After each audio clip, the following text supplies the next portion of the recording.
All right, howdy folks, Farmer Devin here. Gonna take another stab at this little video in the hen house today. The hens have recently started laying. Our Americana hen, I believe that one right there, walking in the back, is just starting to lay.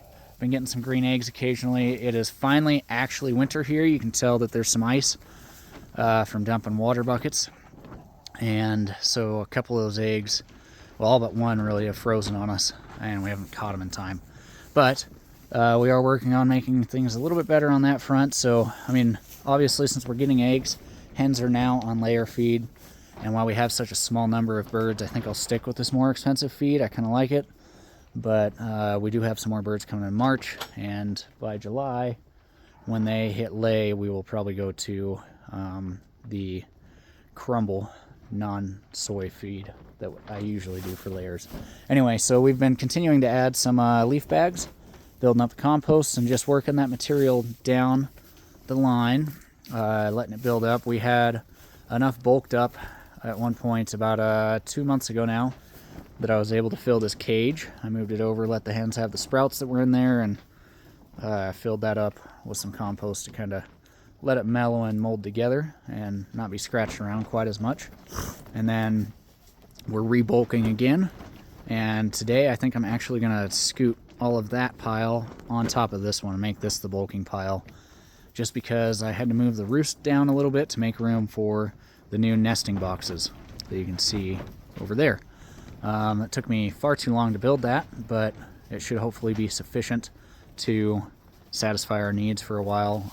It's only 5 boxes, so it's a little shy for what we need if all 100 of our chicks survive. But I will have until roughly July or August to build another set or find out some other thing that I want to do with that. And I'll just determine that when I get there. Anyway, for now, chickens have somewhere to roost. They've got somewhere to lay. They've got some compost to peck through. They got feed, water. Basically, the way we do that in the winter is I switch to these black buckets that collect a little bit of solar heat, and I just fill them with hot water once a day, hot water out of the tub, so it takes a little longer to freeze, and then that gives them enough liquid water that 99% of the time there's plenty of water for them for lasting the whole day. And chickens are pretty forgiving. They don't need a whole heck of a lot of water, so they'll be just fine on that. So let's look at this nesting box a little bit. I just want to show you a little bit of what I did.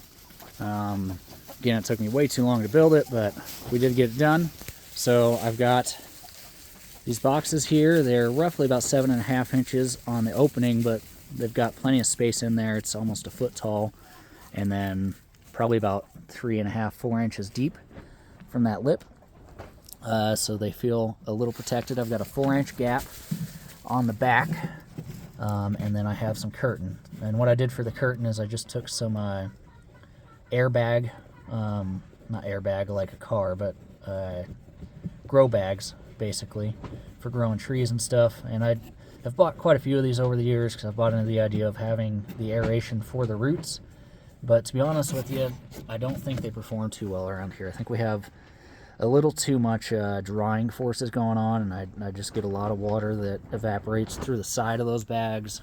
And then that means, of course, in our context, a lot of salt buildup. So I'm kind of shying away from them. I use them a little bit in wicking beds where there's a constant source of water beneath them, but for the most part, I'm not a huge fan of them. So I use those as a curtain back there that allows the eggs to roll through, but it makes it so the hens cannot see the eggs on the other side for the most part. And then if I need to, I'll add some sort of curtain on the front here to make it a little darker, but I think hopefully it will be dark enough. You can see that I've made the best use out of an election board that you could possibly do, because obviously, Lord knows, we don't get much out of holding signs for politicians anyway. But I cut one up here. This is for our house rep that's currently in, and just use that as dividers. I use brad nails for attaching a lot of this, and then I of course use my T25 2.5-inch screws for a lot of the framing and stuff. But the only thing I did nails or anything on, I have bolts on the ends of the hinge here, and then nails in the center, and that is just to act as a hinge. So when we collect eggs in the afternoon, just pick this up, close that in so the hens cannot get in there, and they're not going to try to roost in there at night. They're not trying to go broody on us. They're not trying to peck at the eggs and eat them, and that closes that off. So then after dark or early in the morning, we'll come out and we will open that back up, and that gives them access if they want to lay. And then we have just a wire hook back here. I could have possibly cut this top piece just a little shorter, and I might not have needed it. However, with the angle here, I probably still would have.